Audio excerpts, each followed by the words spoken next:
Hello friends, स्वागत है आपका माई हिमाचल न्यूज में। हिमाचल प्रदेश तथा अन्य प्रमुख खबरों के लिए माई हिमाचल न्यूज चैनल को सब्सक्राइब कर लें, साथ में बेल आइकन को भी प्रेस कर दें ताकि हिमाचल की हर ताजा खबर आपको मिलती रहे। तो हर रोज की तरह सबसे पहले कोरोना वायरस पे बात कर लेते हैं, उसके बाद अगली मुख्य खबरों पे बात करेंगे। तो प्रदेश में रिकॉर्ड 16 संक्रमितों की मौत, 587 नए मामले। हिमाचल में आज कोरोना के 587 नए मामले सामने आए हैं, वहीं 381 कोरोना पॉजिटिव रिकवर हुए हैं। हिमाचल में आज 12 की जान गई है, कुल आंकड़ा 26,808 पहुंच गया है। अभी 5,365 एक्टिव केस चल रहे हैं। अब तक 21,027 कोरोना पॉजिटिव हिमाचल प्रदेश में ठीक हो चुके हैं। कोरोना मृत्यु का आंकड़ा 390 पहुंच गया है। शिमला में 148, मंडी में 88, कुल्लू में 79, कांगड़ा में 77, चंबा में 52, सोलन में 31, किन्नौर में 30, ऊना में 25, लाहौल स्पीति में 24, बिलासपुर में 18, सिरमौर में 8, हमीरपुर में 7 मामले सामने आए हैं। वहीं कांगड़ा के 95, मंडी के 80, शिमला के 57, हमीरपुर में कुल्लू के 44, सोलन के 20, ऊना के 14, बिलासपुर के 12, सिरमौर के 10, चंबा के 5 कोरोना पॉजिटिव हिमाचल प्रदेश में आज की डेट में ठीक हुए हैं। हिमाचल में आज 12 की जान गई है, इसमें शिमला में 7, कुल्लू में 2, किन्नौर, बिलासपुर, कांगड़ा में 1 की जान गई है। शिमला में 69, 92, 76, 60, 64, 47 वर्षीय व्यक्ति और 48 साल की महिला की मृत्यु हुई है। कुल्लू में 58 और 79 वर्षीय व्यक्ति ने दम तोड़ा है। किन्नौर में 87, बिलासपुर में 79, व कांगड़ा में 71 साल के व्यक्ति की जान गई है। कोरोना वायरस के बढ़ते मामलों को देखते हुए 15 दिन के लिए फिर बंद किए गए शैक्षणिक संस्थान। हिमाचल प्रदेश में शैक्षणिक संस्थान 15 दिन तक बंद रहेंगे। कैबिनेट ने वर्तमान कोविड-19 परिस्थितियों के मद्देनजर सभी सरकारी, निजी स्कूलों, कॉलेजों, औद्योगिक प्रशिक्षण संस्थानों, पॉलिटेक्निकल, इंजीनियरिंग कॉलेजों और कोचिंग संस्थानों को 11 से 25 नवंबर तक बंद करने का निर्णय लिया है।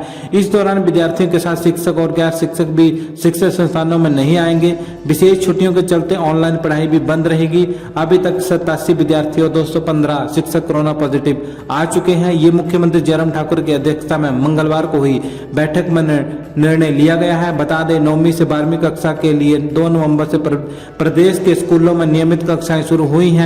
इस दौरान मंडी जिला में काफी अधिक संख्या में शिक्षक और विद्यार्थी कोरोना संक्रमित पाए गए हैं। इसके अलावा राजधानी शिमला के स्कूलों में भी कोरोना संक्रमण के मामले सामने आए हैं। स्कूलों में बढ़ते कोरोना संक्रमण के मामलों के चलते अन्य जिलों में अभिभावक अपने बच्चों को स्कूल भेजने के लिए सहमति पत्र देने से परहेज कर रहे हैं। इसके चलते स्कूलों में नियमित कक्षाएं लगाने के लिए आने वाले विद्यार्थियों की संख्या बहुत कम हो गई है। इसको देखते हुए सरकार ने दिवाली के दौरान संस्थानों को बंद रखने का फैसला लिया है।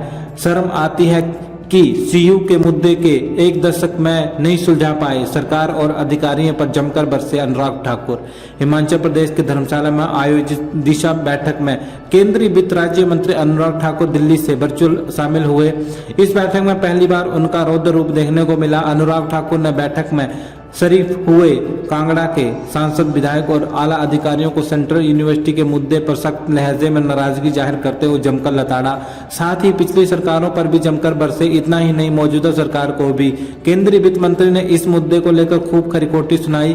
केंद्रीय राज्य मंत्री अनुराग ठाकुर ने सेंट्रल यूनिवर्सिटी के मुद्दे को प्रदेश की सरकार द्वारा गंभीरता से नहीं लेने और लैंड ट्रांसफर करवाने में की गई लेट लतीफी पर जमकर भड़ास निकाली। उन्होंने कहा कि आज प्रदेश में नुमाइंदा होने के नाते इन्हें शर्म आती है कि बीते 1 दशक से प्रदेश में इतने बड़े संस्थान के मुद्दे को भी हल नहीं करवा पाए। इसके चलते प्रदेश के हजारों छात्रों के भविष्य के साथ खिलवाड़ हो रहा है। अब तक ये मुद्दा हल नहीं हो जाता, तब तक छात्रों को इसी तरह से खिलवाड़ होता रहेगा। इतना ही नहीं, अनुराग ठाकुर ने बैठक में मौजूद सेंट्रल यूनिवर्सिटी के उप कुलपति कुलदीप कुमार अग्निहोत्री की कार्यप्रणाली पर भी सवाल खड़ा करते हुए कहा कि उन्होंने भी इस मुद्दे को सीरियसली नहीं लिया, जबकि वो उन्हें बहुत अनुभवी समझते रहे हैं। हिमाचल में दिवाली की रात 8 से 10 बजे तक भी जलेंगे पटाखे। राज्य मंत्रिमंडल की मंगलवार को आयोजित बैठक में चर्चा के बाद एनजीटी के आदेशों को लागू करने का निर्णय लिया गया है। इसके मुताबिक प्रदेश में दिवाली की रात 8 से 10 बजे तक ही पटाखे जलाने की अनुमति होगी। एनजीटी ने 200 माइक्रोग्राम प्रति क्यूबिक मीटर से कम एयर क्वालिटी इंडेक्स वाले शहरों में ग्रीन क्रैकर पटाखे जलाने की अनुमति दी है। राज्य सरकार ने बीते साल नवंबर महीने की एयर क्वालिटी का विश्लेषण करते हुए केवल 2 घंटे तक ग्रीन क्रैकर के प्रयोग की छूट दी है। ग्रीन क्रैकर के अलावा सामान्य पटाखों के इस्तेमाल की इजाजत नहीं दी जाएगी, क्योंकि सामान्य पटाखों के इस्तेमाल से nitrous oxide, sulphur dioxide, carbon monoxide जैसी गैसें पर्यावरण को नुकसान करती है। इससे पर्यावरण प्रदूषण के साथ साथ कोविड-19 मरीजों को भी परेशानी होगी। इसे देखते हुए विभिन्न समूहों ने भी दिवाली पर पटाखों के इस्तेमाल पर प्रतिबंध लगाने की मांग की थी। मंत्रिमंडल के निर्णय के बाद बुधवार को राज्य प्रदूषण नियंत्रण बोर्ड सभी जिलाधीशों, पुलिस महानिदेशक और पुलिस अधीक्षक को इन आदेशों की अनुपालना के निर्देश जारी करेगा। वाहनों पर टोकन टैक्स घटाया, 240 पदों को भरने की मंजूरी। धर्मशाला में होगा विधानसभा शीतकालीन सत्र, जाने कैबिनेट के बड़े फैसले। मुख्यमंत्री जयराम ठाकुर की अध्यक्षता में मंगलवार को आयोजित हुई हिमाचल कैबिनेट की बैठक में कई बड़े फैसले लिए गए हैं। मंत्रिमंडल ने 5 दिसंबर 2020 को अगला जनमंच को आयोजित करने का निर्णय लिया है। इसके अलावा विभिन्न वाहनों पर लगाए जाने वाले टोकन टैक्स को कम करने को भी मंजूरी दी है। कैबिनेट ने विभिन्न विभागों में करीब 240 पद भरने को भी मंजूरी दी है। बैठक में निर्णय लिया गया है कि धर्मशाला में 5 दिन के लिए 7 से 11 दिसंबर तक शीतकालीन विधानसभा सत्र होगा। इसकी सिफारिश राज्यपाल से की जाएगी। हिमाचल कैबिनेट ने वर्तमान कोविड-19 परिस्थितियों के मद्देनजर सभी सरकारी निजी स्कूलों, कॉलेजों, औद्योगिक प्रशिक्षण संस्थानों, पॉलिटेक्निक, इंजीनियरिंग कॉलेजों और कोचिंग संस्थानों को 11 से 25 नवंबर तक बंद करने का निर्णय लिया है। इस दौरान विद्यार्थियों के साथ शिक्षक और गैर शिक्षक भी शिक्षण संस्थानों में नहीं आएंगे। विशेष छुट्टियों के चलते ऑनलाइन पढ़ाई भी बंद रहेगी। अभी तक 87 विद्यार्थी और 215 शिक्षक कोरोना पॉजिटिव आ चुके हैं हिमाचल प्रदेश में। अटल टनल रोहतांग को लेकर सियासी घमासान, कांग्रेस बोली अपनी गुटबाजी के चलते बीजेपी ने हटाई शिलान्यास पट्टिका। हिमाचल में अटल टनल रोहतांग को लेकर सियासी घमासान थमने का नाम ही नहीं ले रहा है। पार्टी अध्यक्ष सोनिया गांधी की शिलान्यास पट्टिका हटाने को लेकर कांग्रेस का कुल्लू और लाहौल जिले में 13 नवंबर तक सांकेतिक धरना प्रदर्शन चल रहा है। मंगलवार को कुल्लू जिला मुख्यालय में कांग्रेस नेताओं ने पार्टी कार्यालय से लेकर उपायुक्त कार्यालय तक रोष रैली निकाली। इस दौरान प्रदेश में केंद्र सरकार के खिलाफ जमकर नारेबाजी की गई। प्रदेश कांग्रेस उपाध्यक्ष एवं कुल्लू सदर के विधायक सुंदर सिंह ठाकुर ने भी इस रैली में भाग लिया। सुंदर सिंह ठाकुर ने भाजपा पर आरोप लगाते हुए कहा कि भाजपा की अंतरकला सामने आ गई है और भाजपा ने आपसी गुटबाजी के चलते अटल टनल रोहतांग की शिलान्यास पट्टिका हटा दी, जिसमें पूर्व मुख्यमंत्री प्रेम कुमार धूमल का नाम अंकित था। उन्होंने कहा कि जिस तरह से पूर्व मुख्यमंत्री प्रेम कुमार धूमल को भाजपा ने हाशिए पर पहुंचा दिया है, उसे भाजपा प्रदेश में कई गुटों में बंट गई है। 28 जून 2010 को जब रोहतांग टनल का संन्यास किया गया था, तब प्रेम कुमार धूमल सूबे के मुख्यमंत्री थे। उस वक्त की यूपी सरकार में वीरभद्र सिंह केंद्रीय इस्पात मंत्री थे। कांग्रेस ने सोलंग नाला में बड़ी जनसभा का आयोजन किया था, जिसमें 35,000 लोगों ने भाग लिया था। भाजपा के लोग भी इसमें शामिल थे। दबाव में सरकार, नए बिजली कनेक्शनों पर पुरानी सिक्योरिटी राशि ही लेने की तैयारी। हिमाचल में नए बिजली कनेक्शनों पर बढ़ाई गई कई गुना सिक्योरिटी राशि को सरकार वापस लेने की तैयारी में है। प्रदेश भर में हो रहे विरोध के बाद दबाव में आई सरकार पुराने रेट ही बहाल करेगी। नए रेट लागू नहीं करने पर सरकार हाईकोर्ट से स्टे लेगी।